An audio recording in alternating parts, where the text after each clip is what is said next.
Good afternoon, everybody. It's Terri Joosten, Global Vice President, HR Strategies, on the line today. Very happy to have all of you join us here on this November 27th day. Hoping you all had a fantastic Thanksgiving for those of you that are joining us from the U.S. I wanted to just do a brief introduction of myself. I've been with HR Strategies for a number of years now, but I do have a 23-year background in the HR space. Over 7.5 years at HR.com, where I led a series of webcasts similar to what we're recreating here around best practices.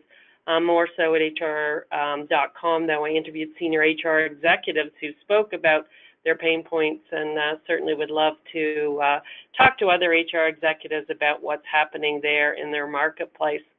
Today, we're going to focus on competencies and skills, the common language of HR. It's also what I classify as a building block for developing your own HR strategy. I firmly believe that skills and competencies make the HR world go around and enable us to empower, retain, and attract the top professionals out on the marketplace. So let's jump into the presentation today. If anybody does have any questions, they can hit the chat box. I'll see if I can get to them during the presentation. If not, I will definitely get back to you after the presentation. So again, today we're going to focus on why there is a focus on talent out there on the marketplace.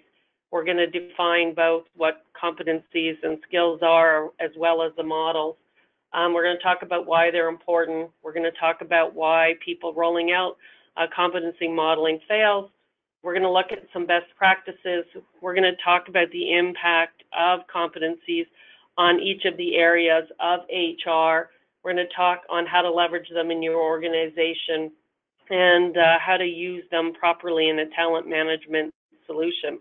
So I hope you find this very advantageous for you today, that it backs what you thought and hopefully teaches you something new. I'm a firm believer, and I'm hoping we all are since we're in HR, that it's about our people, our most important asset. So this slide kind of always resonated with me. It's about each and every single person. It's about finding the right person for each job. Our companies and our organization's success depends on being able to identify, keeping and growing that person. And I would even add now it's about empowering those individuals. That's a real sense of urgency out there now, especially with the millennial generation. So the first point was why the importance of talent management, and this was from a McKinsey study, albeit some time ago. The statistics are still relevant out on the marketplace. It's basically stating that the demand for organizations that have great talent is high on the marketplace, and that senior managers, investors, board of directors, and analysts are all looking for organizations that are really investing in the maturity and the quality of their workforce. And the result of organizations that do that effectively means that, in their independent market areas, they're outperforming other companies of similar capabilities by 22%. That's a pretty high return on investment, and one of the major reasons that we're going to continue to hopefully focus and grow talent management in our organizations. So let's define what competency is. Competency is a measurable characteristic of a person that is related to success at work. These characteristics include a number of skills and attributes, including behavioral skills, technical skills, and attributes. For example, intelligence and an attitude, i.e. optimism. It's very important in the context of a talent strategy, and it's important to remember and recognize that these characteristics are both observable and measurable out on the marketplace. So we're looking for competencies that we can physically observe and measure. So what are some of the critical business drivers in wanting us to really look at implementing a competency model? One is we just need this common language and standardization in HR. We need to create objectivity, and we need to have a level of capability of understanding, what our candidates should look like, what our employees should look like, and what our successors should look like in the organization. We want to be able to identify our talent acquisition needs for the future. So we want to start seeing trends in what skills and competencies are important so that we're starting to hire people with those credentials to maximize our business efforts. We want to identify the characteristics required for a better quality of hire. So we want to really understand predominantly what it is that's going to be an observable and measurable behavior of an employee so that we can, again, use this in our talent acquisition and attract the right hires. We want to be able to help managers understand and define what type of talent is available now in the marketplace, as well as how to identify their own talent that they have in their organization. We want to provide a consistent and relevant format for performance reviews for employees. We want to make sure that they're objectable, that they're providing value to the employee, that they really actually capture the sentiments of what an employee feels they should be measured on versus painting everybody in the organization with one brush. We need to build succession strategies. How do we know who our successors should be for key roles in our organization if we haven't clearly defined what attributes, behaviors are applicable to enable us to find successors for those key roles? We want to also create a measurable baseline for compensation and promotion. There's a lot of retention issues that come around when promotions are arbitrarily handed out, and there's not a defined and clear process built into your organization that indicates what it takes to get from a junior to senior of something. So we need to get rid of that ambiguity in those promotion processes and define that clearly. Lastly, we want a way to link development to roles and responsibilities. We want to, again, empower our employees. We want to enable them to be able to see what skills and competencies they need to be a senior something or move somewhere in the organization and create their own career development and learning paths to get them to achieve those results. So let's look at this definition from Rule and Orr around core competencies. So core organizational competency profiles reflect the set of critical competencies required throughout the firm to shape the organizational capabilities and culture required to achieve the strategic intent. So in basically what we're saying, and as you can see by the guy holding up the profit sign, is that these profiles will really help us set in motion a critical benchmark and measurement of what we think it takes to find and build top performers in an organization to empower best profit out of the organization by providing best results. We have a couple of different definitions as we're going through, but they're all similar with a slightly different slant. So feel free when you're looking at these slides after, which we will send you. Thank you for those questions. That you'll be able to pick and choose which one resonates best with your organization. We also strive to drive leadership-specific competencies. So these are competencies used to identify and measure individuals that are meant to manage and have the ability to lead or manage. We know that great performers in a role don't always make great managers. So what do we need and what can we take from somebody that was great at the role and is great at managing and mirror those together to get the golden Cadillac of managers in our organization? Those are the type of leadership competencies we want to strive for. There's also what we call functional competencies, and these are job or role-specific competencies. There are behaviors required to perform each and every one of our jobs or functions inside the organization.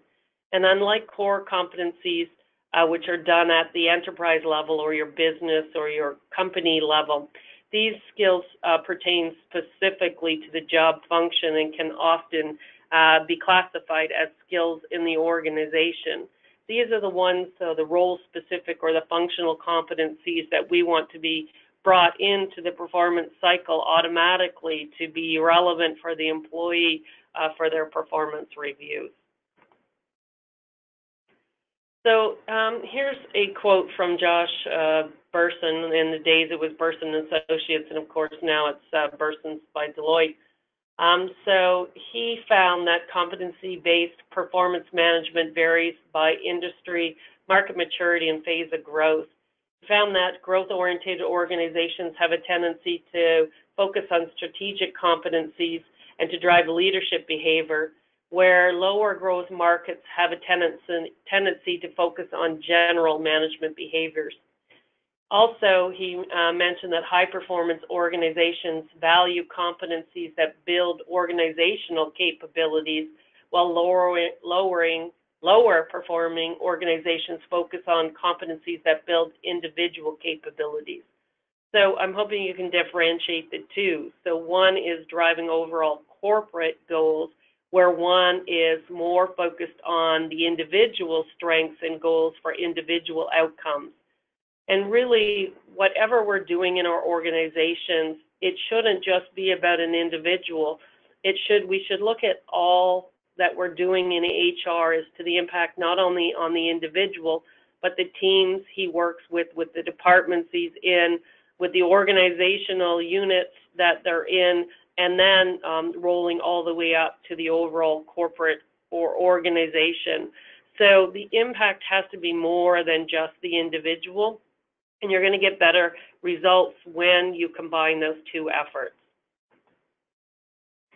So why are we using competency models? Again, here's some quotes that I found. One from Stefan Olander from Nike, using their just do it mentality. He says specifically, good work doesn't start at, hey, basically we have no clue what we want, just do it for us. I think this is the epitome of saying, we need to give better guidance and direction. We need to define and help people understand what behaviors and what measurements are expected of them to achieve results. So we have to clearly define those to help everybody row in the same direction and drive business results in our organization. Similarly, a McKinsey study found that organizations that plan from the outset for long-term sustainability were twice as likely to be good competency implementers as those who didn't. They say, why is this important? It's because good implementers were also nearly 5 times more likely to be successful at accomplishing their change efforts.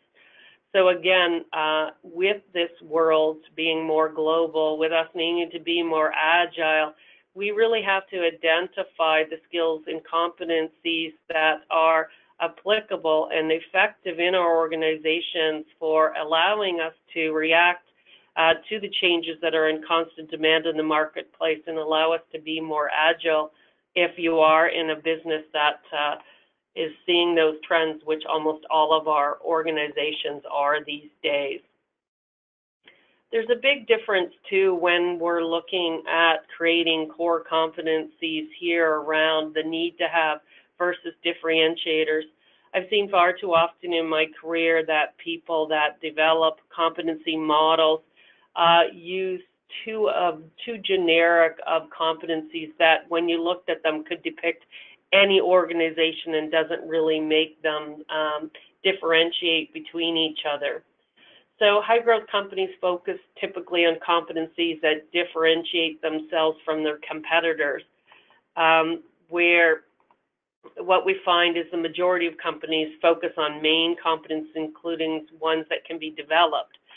So we don't want to focus on things that necessarily can always just be learned.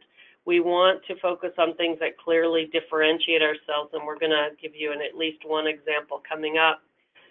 And that's around Google. So they hired based on innovation as a primary focus versus other people looking for employees that had high adaptability of using technology.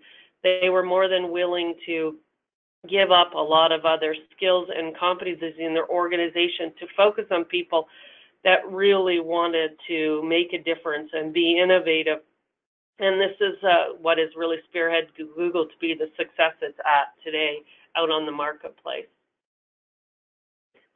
So competencies and competencies models impact the entire part of HR. If you hopefully read some of our blogs around breaking down the silos, I think that's one of the biggest problems I see as we grow HR departments out on the marketplace, that we have a tendency as we get bigger to hire experts, which isn't wrong, but the problem is that we get them working in independent silos. So we have learning and development in one area, we have organizational development in another area, we have recruiting in another area, and so on. So what happens is everybody is building their own book of practice and their own best practices, and often lose sight of the overall objectives of the corporation. And why I truly think that competencies are the common language is we need to use these in every area of HR. So if we can build a core competency model that we all use in all our departments, it may bring us more together and we may be able to share and collaborate more with what we're trying to do here in our organizations. So I think it starts right at workforce planning when we're thinking about growing our organizations and our business, whether that's, mergers and acquisitions, whether it's organic, whether it's, looking to grow by 2% or 200%. We need to start to be thinking about the types of people we need to be successful to meet those goals. We need to start to look at the skills and competencies that are required of those individuals to help us meet those achievements and those goals that we have set out. And then we need to look at our risks and build our strategies around finding those individuals or developing those individuals to have the skills and competencies we need to be successful to meet and attain those goals. So once we have our strategy in place and we know the types of people we need to bring on board to reach our business goals, we're going to implement that in recruiting. So we're going to use these from a sourcing perspective to be able to do that. And then we're going to drive them further. Once they're hired and on board, we're going to bring those competencies in and we're going to measure them and make sure that they are performing at those levels.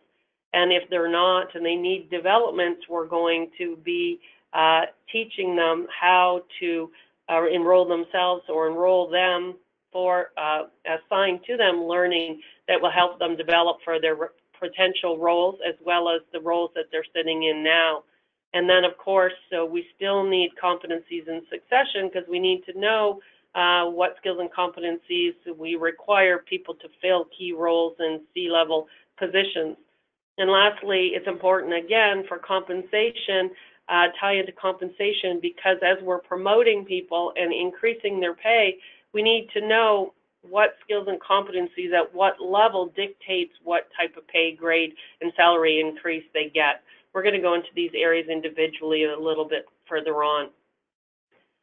So here's another great quote that I found. It's called The Importance of Core Competencies.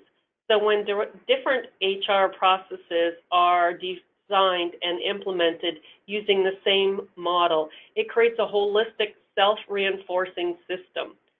So this is what we need when we're building things, to be able to create that culture. It's almost like, the fields of dreams. If you build it, they will come type of analogy is if you keep telling everybody this is what your core values are, your missions, what drives you from an organizational perspective, from what your core competencies are as a company or organization, people will start to strive to that and make it a self-fulfilling prophecy. The example they gave are when organizations select, develop, reward, and promote employees on the same set of competencies, the consistency unambiguously communicates to employees the strategic importance of those competencies. This creates a strong organizational climate that contributes to the establishment of a high-performance work system. So I think this is the one that I align to the best, because I strongly am a believer in being able to walk the talk, and we as organizations need to be able to put on paper and put on our boardrooms what we want to be and what differentiates us, and exemplify that every day. And I think the more that we do that, the more our employees do, and the more we all, again, row in the same direction and create that harmony that drives better results for us in our organization. So what is a competency model? A model brings together a set of competencies that combine in such a way as to form a model ideal candidate or an ideal approach to a problem or a project. So again, it's looking at things and deciding how and what individual or what skills and competencies either that person or need to be applied to that task or problem in order to complete it at its highest levels.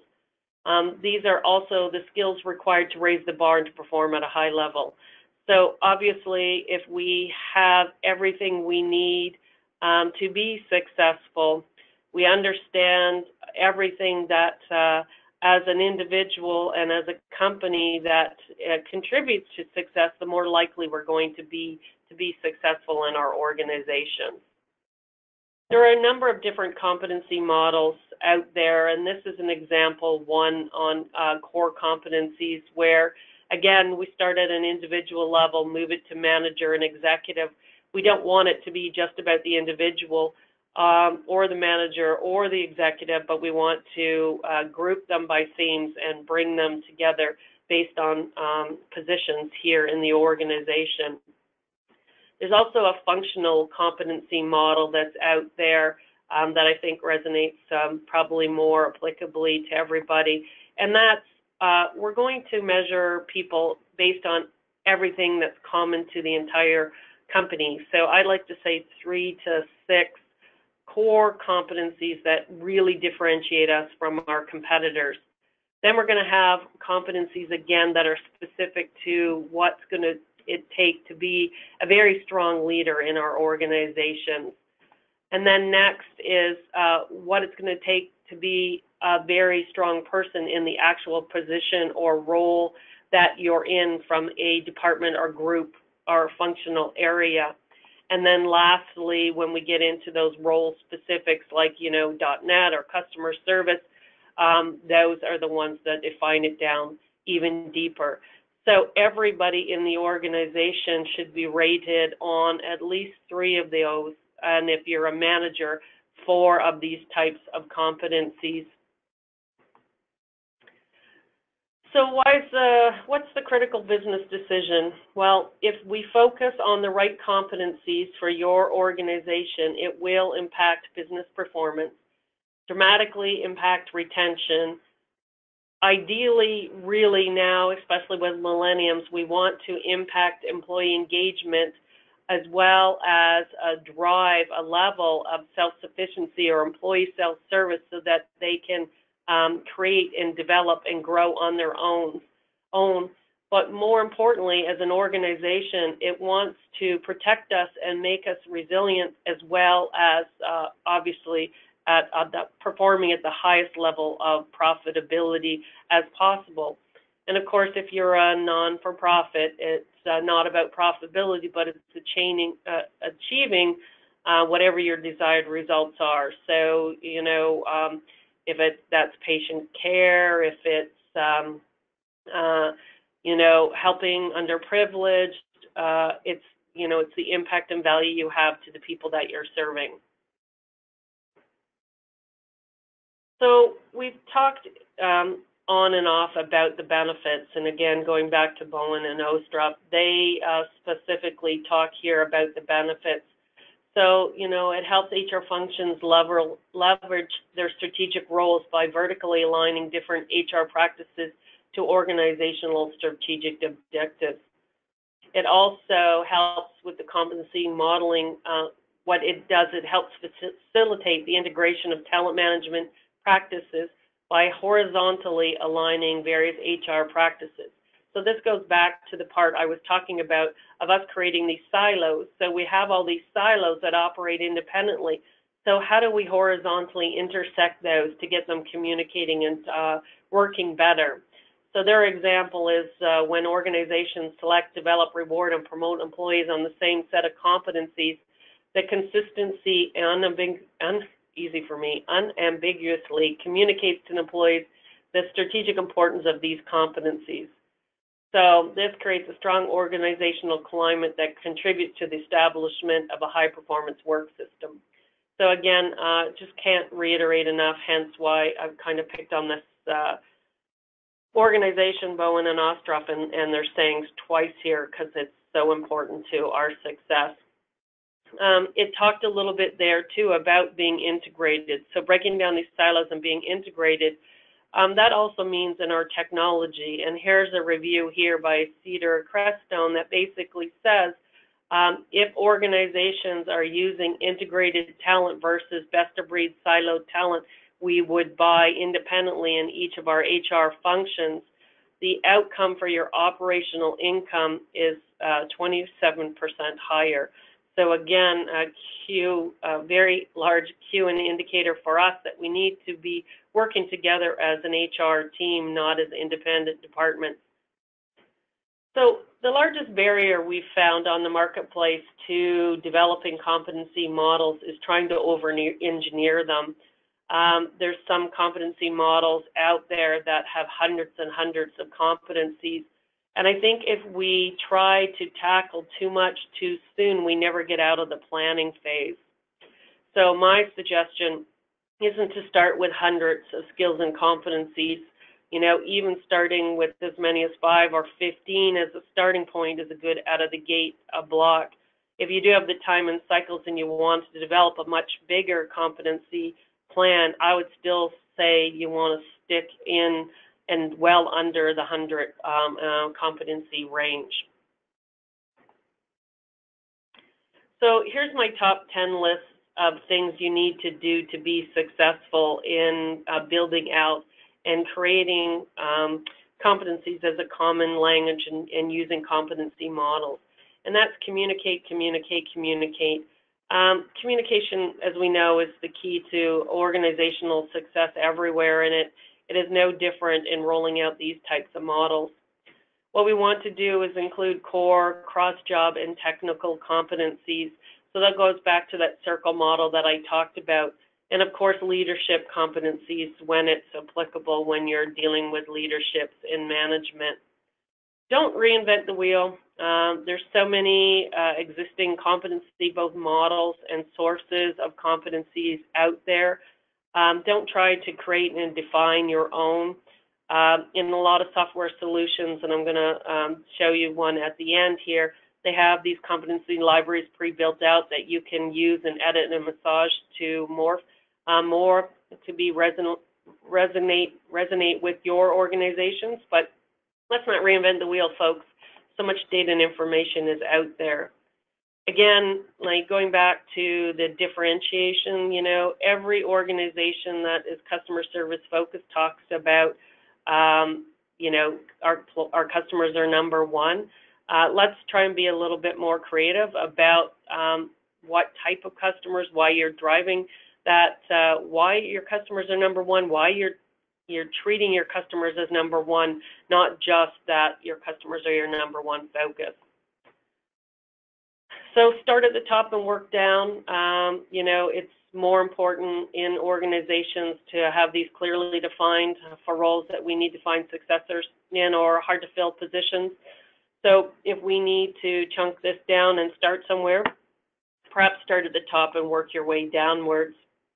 As I mentioned before, don't kill yourself with the number of competencies. Start with a smaller pool.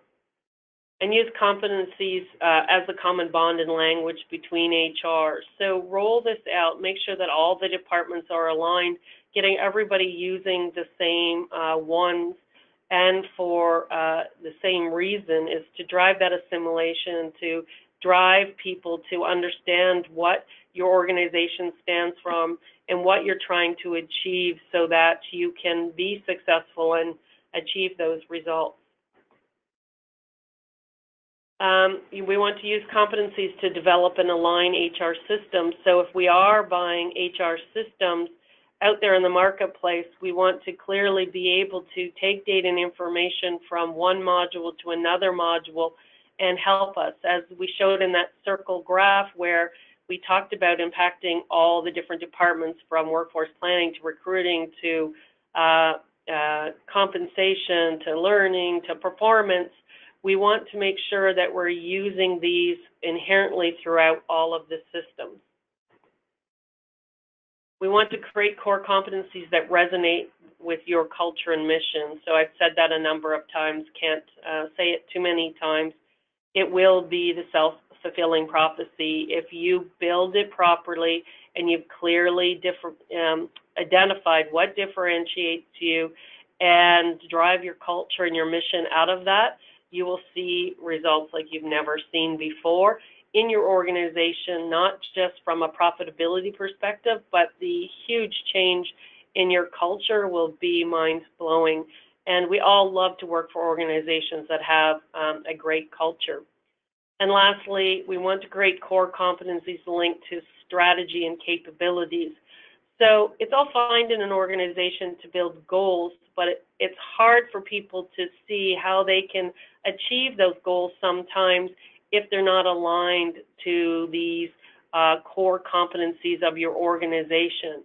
So let's tie all of our strategies and our capabilities and our goals back to the overall corporate goals and missions and culture of the organization. This will cross the T's and dot the I's for employees and help them visualize better how they're impacting the organization and the impact they can have on the goals that have been distributed down to them in the organization. So now we're going to go back and look at those things that were in that circle and talk more specifically about how it impacts them all.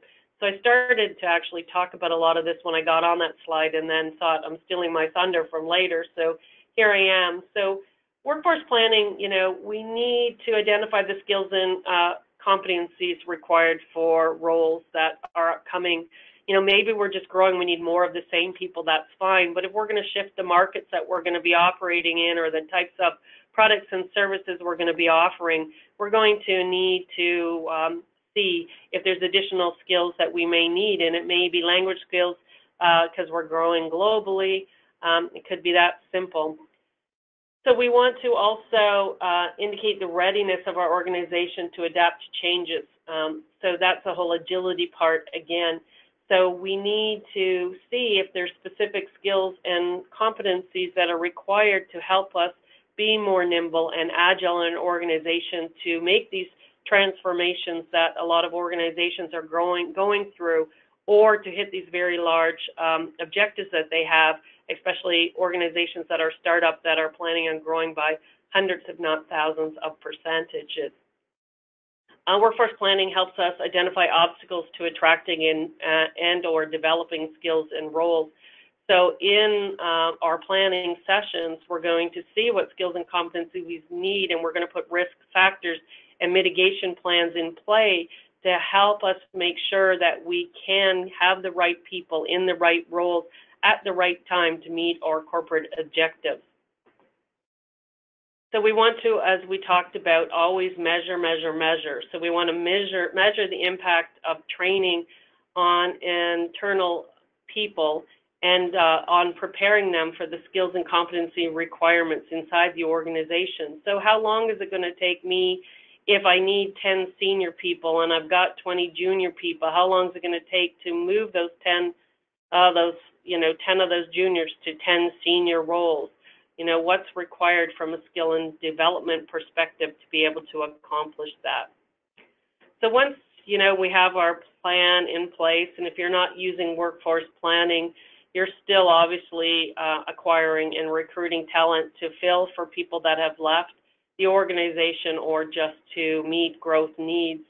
So we want to create job profiles that clearly and properly define the skills and competencies required for those roles. So we can find a lot of this data and information out by using these over time.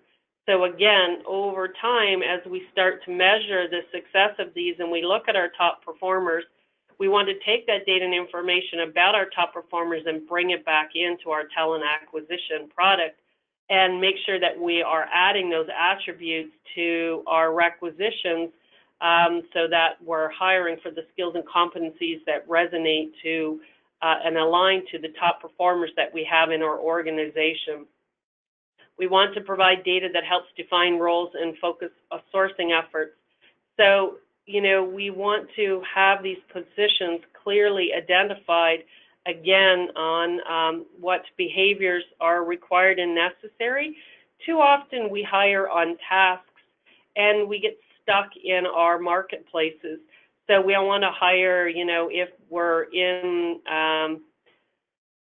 the furniture business, we want to hire somebody that knows the furniture business. But if you're really hiring a salesperson, you want to hire, for instance, a salesperson that has specific behaviors.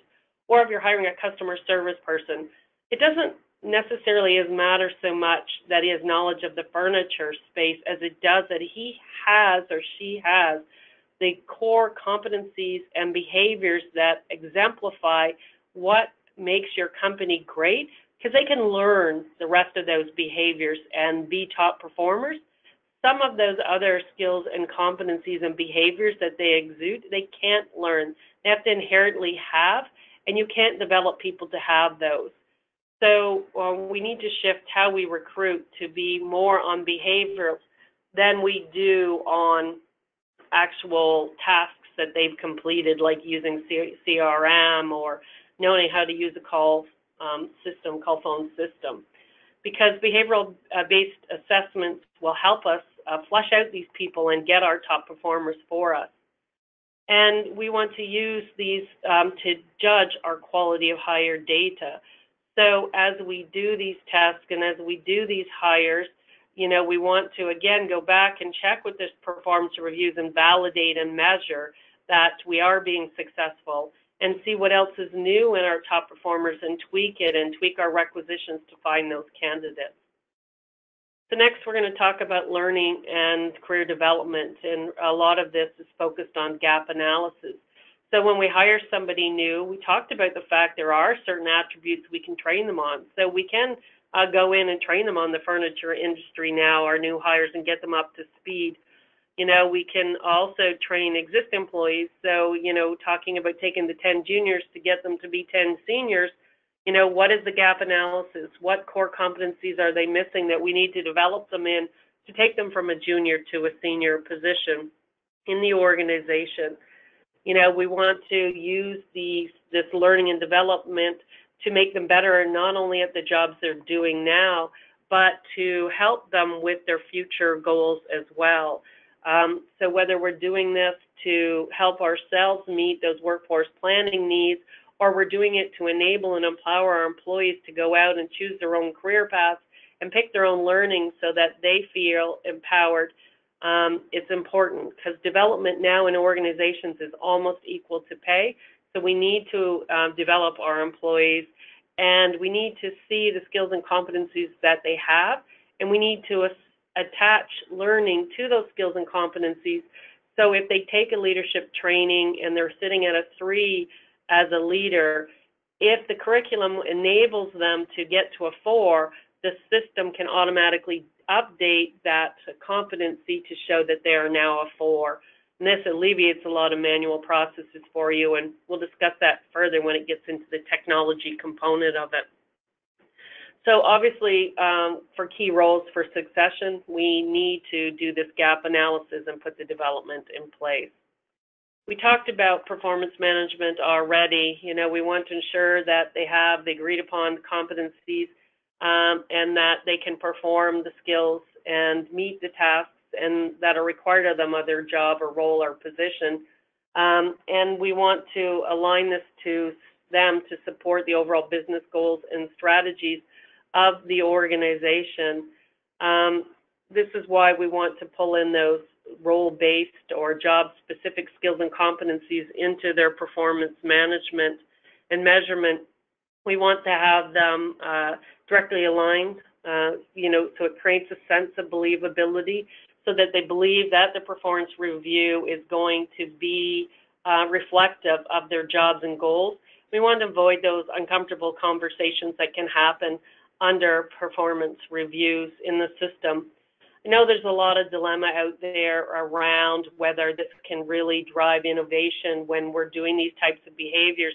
And I would say yes, that with the new continuous performance management, where you can do this, on basically a daily basis, and create much more feedback and conversations and meetings between managers and employees, that we can be innovative and still have a performance structure in our organizations. So as we move into succession, we did talk about that a little bit at the end of L&D, but we're ensuring critical positions have talent pipelines is our goal of succession. And how can we do that for our C-level or manager roles in our hard-to-fill and key positions unless we know what attributes to identify successors with? So, of course, those attributes are the required skills and competencies that we need here. So having this common language will help us identify what top performers look like and help us as well in our succession plans. Compensation, how do you decide on promotions and compensation increases? Too often in organizations it's arbitrary, which causes a lot of hard feelings, which is why we really want to clearly define what it takes to get from a junior of something to a senior of something. And using competency-based job descriptions provides that type of standardization and objectivity that organizations need for influencing compensation decisions based on, if you have your master's degree to get more than if you just have your university or college degree to get more with a PhD. If you have 10 years of experience, do you get more money than if you have 5 years experience? So being able to define those parameters, as well as the fact that if if the key competency to your role, you're a 5 in and somebody else is a 3 in, wouldn't that potentially justify in a difference in pay as well in your organization? So lastly, we can't do anything, or we shouldn't do anything in HR without measuring the results. So we need to find out what the business impact is that you expect in these projects. How will you measure it? Understand and prepare for your future workforce. So this is all about measuring where you are now and where you want to get to with your future workforce. We want to take and look at engagement and productivity. See what your engagement levels and your productivity output is per employee now, and see after we implement these if and what the impact of those are in the organization. Are we improving our quality of hire? Is there improved buy-in to performance management in the process, and are we getting more aligned and engaged employees? Are we increasing the number of development plans that managers are starting or employees themselves are developing in the organization? Can we increase the number of successors that we have in the overall organization? Can we reduce turnover, which is a key goal and something I truly believe that putting any of these models, even at elementary level, will have a great impact on overall turnover rate. And then lastly, we want to have correlations of the impact of these skills and competencies and to the job role, and then all the way up to the company's success. So we talked about not just developing in the individual, but the individual, the team, the department, and then the overall company. We want to see how this trickle effect happens and how we drive business results from it. And lastly, of course, is it's going to really build your corporate brand and your corporate culture, which we can use that to impact retention and impact recruiting as well, the good corporate brand. So in conclusion, I wanted to just say that companies have to have a strategy. It needs to be simple at the beginning, and it needs to reflect your company's culture, your strategy, and your industry, just as Josh Person said. So it cannot be generic. It has to be specific and defining and differentiating. The results will be that we'll drive the culture. We're going to give recruiters and hiring managers the guidance they need to hire the right people. We're going to be telling managers and employees what's important and what's valued out there so that they can align and provide better results. It's going to help us define who will be promoted and who should leave the company.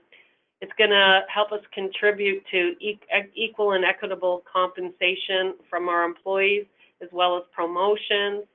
It's going to become that common language between us and our HR departments. It's going to reduce those silos that may be causing problems with us in our organization, costing us money as we go off and we're inventing and buying products and solutions that aren't aligned to the overall business of HR in our organizations. And lastly, of course, we're going to drive overall business results. So I always like to make sure in my presentations I kind of give you how do you start, because most of you said, yeah, this all makes sense, but gosh, where do I begin? So here's some examples for you. So just search, and that's just a link to Google basically. Go to Google and search competent images even, and search competency modules. And then you'll be able to see some that resonate with how they're built that might work within your culture and organization. Find out which organizations are using them, or you know, you can contact HR strategists who will help organizations build these as well. But I want you to be able to do a lot of this on your own if you need to, because not always do you have the capabilities or the budget to use a third party. Next is you need your leadership team and your HR functional teams to be aligned to these initiatives. I really suggest that you survey everybody and ask them what they think makes their company and your organization different. Create brainstorming sessions to come up with what these core competencies are. And each department and division can do their individual brainstorming session for what may make their individual departments different. And that can be what aligns to their overall goals for them and their departments and divisions as well. It's always great to get outside feedback, so start asking your customers what differentiates you. Look to your mission and vision. That can also help you. And if it doesn't resonate and it doesn't feel right, these are things that we can evaluate at the same time and tweak and change. And then, as I mentioned, start small, 5 to 15 competencies to focus on, picking 3 to 5 that are just those core differentiating competencies, and then again, making sure they align to your overall goals and mission. But the bigger thing is you've got to start, like stop talking about it, stop thinking about it, stop making it too big to accomplish.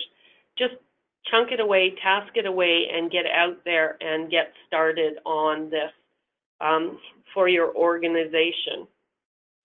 Okay, so that's about all I wanted to do today specific to teaching you about the common language. What I wanted to do, and thanks to SAP SuccessFactors to being one of our sponsors, is for all of you that are interested, I am going to do a short demo about how we use skills and competencies throughout all these modules that we talked about to drive those business results. So if you're interested to see what an integrated talent suite looks like that harmonizes those skills and competencies from module to module, stay tuned as I will be doing that demo. SuccessFactors is the largest provider of human capital management technology out on the marketplace. They do have over 6,500 customers and 110 million users. They have 4,200 people just developing their HR line of product. For you that are global organizations, SAP is by far the best product for you because it's localized in 92 countries. And that doesn't mean just languages and currency. It means full legal compliance in all those countries. We just don't, flip you blank fields to get yourself compliant. We keep you compliant with over 2,000 regulatory updates annually in our solution. It's supported by deep, rich content, including a competency library of over 19,000 learning objects or objects that can be used to speed up what you're doing inside the system. The other sponsor, of course, today is HR Strategies Consulting. Our slogan for HRIT practice is we put the HR in HRIT. So 20 years HR consulting, helping people in anything HR related, whole HR strategies, org reviews, development, building these competency models, helping you build a framework and a roadmap towards technology, towards RFPs of technology and actual implementation of technology. And lastly, before I get into the demo, for anybody that's interested, here is my contact details. Should anybody want to get a hold of me with any questions or comments around today's presentation, I would welcome those. So I'm just going to exit my PowerPoint, and I'm going to go in here to the SuccessFactors product suite and show you how we practice what we pitched here in the system as we log in. So I'm going to log in today as Jeff Hill. He is a manager and an employee, so he has some capabilities in the system that allow us some specific rights here in the system. Everything in the system is role and permission based. So what I'm going to do is just start looking at Jeff Hill's actual profile here on the screen and look at where those skills and competencies specifically are stored in my profile. I could see them in multiple ways, so if I wanted to go into my performance review and see what I'm being rated on, I could do that as well. We capture unbelievable amounts of data in the system on our employees. I'm going to jump down specific to our skill profile and our competency profile. So you can see here, I can see specifically what skills that I have here in the system, and I can look and see what specific competencies that I have and that I'm being ranked on here in the overall solution. And if I have a succession plan in place for myself or one that's given to me by the organization, I can see where I'm lacking that. And I can actually click right here and go out to our learning solution and assign myself learning that will could possibly automatically improve that rating and update that for me here in the system. So as I talked about in the solution set, we want to have clear understanding of what skills and competencies are important to us in the organization. We talked too about the fact that right now development is almost equally important to money, especially for the millennials. So here's what we call our career worksheet or our career work path, where we can come in as an employee and we can just click this view suggested roles. And based on the skills and competencies we have, we can find other roles in the organization that may be suitable for us. So that's one way for us to suggest those specific roles. If we knew and we wanted to just browse the roles, we could do that as well. Jeff has already chosen that he wants to be ambitious and get into executive management. So again, we can see specifically where he's lacking. So he needs a 4.6 and he's only got a 3, where he's ahead and where he's equal on the skills and competencies. And then I can go in here and add development plans here to help me get to where I'm going to be that are specific to these skills or competencies, either at this role or a future role in my overall organization. I can also look at development plans that have been assigned to me or that I've created for myself overall here. You can see here's all my development plans, and again, whether I'm on track or not. And then, as I said, we can link out and even search for these in our learning system specific by competencies. So I can, go in here and assign this to myself if I'm given the permission. There may be a workflow around the fact that I need to get approval to take that. That's all something that's capable of being done in the solution as well. So you can see we can take total responsibility for our own career path here as well in the system. So then if I move over to performance management, we'll be able to see, and you can pick whether you do quarterly, biannual like here, or annual reviews in the system. You can pick and choose the type of data and information you want in the performance reviews. In this example, we've brought in pretty much everything from goals to core values to role-specific developmental goals here in the system. So I'm going to just jump down to core values. So here is your core values and your core competencies. So these are the things that we think makes us unique and different as an overall organization. You can see that we can rank these. They can be names, they can be numbers, can be 3, 5 skills. We can put in those observable behaviors that define this to help get rid of the ambiguity. And as I said, we have lots of great content here in the system. So we can start writing comments here, or placing comments in that we know relate specific to these skills and competencies that are written on a way to be instrumental in creating good conversations versus bad conversations in the overall solution here. Writing assistant is one of our ways. Again, if you want to weight them, you can. Here's the role-specific ones. So those are the functional ones that we're bringing into the solution now. So these are things that are tied to the job and position, so everybody that has a specific job or position would be able to get those here. And then again, we can still bring in development goals here and weight and rate people, should we choose to, on development goals around these. So even when we're going into the system, we can align everything that way towards development goals.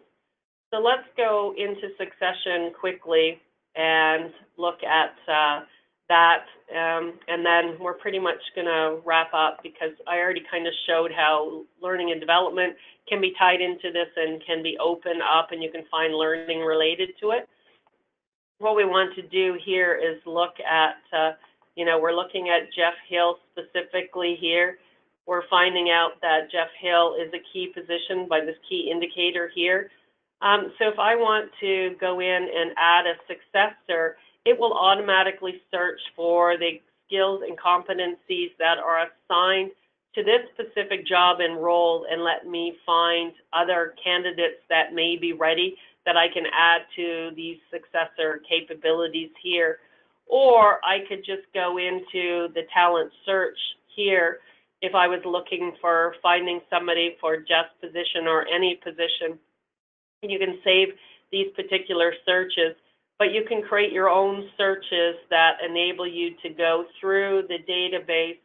And you can see here, if I want to add additional competencies, I can just go in, I can look at SuccessFactors library, and I can pick other competencies that I would want to attribute to what I think is required for a successor, and then search for that successor and add them for a nomination. So I'm hoping this gives you a really great, clear understanding of how those skills and competencies are the common languages, and everything we did in HR, regardless of whether we were in development, succession, performance. One of the things I didn't do actually was recruiting, and they certainly are tied to the job profile and requisition as well. And you'll take my word for that, to go in and open a requisition and just show the skills and that are associated to it be a futile effort. So thank you very much again. Any questions about SuccessFactors? It is a product HR Strategies does resell and implement. Happy to answer those. Happy to answer anything on the competency modeling. Have a great afternoon for those of you with me on the East Coast, morning for you guys in the West Coast. And again, thanks for your time. Appreciate it.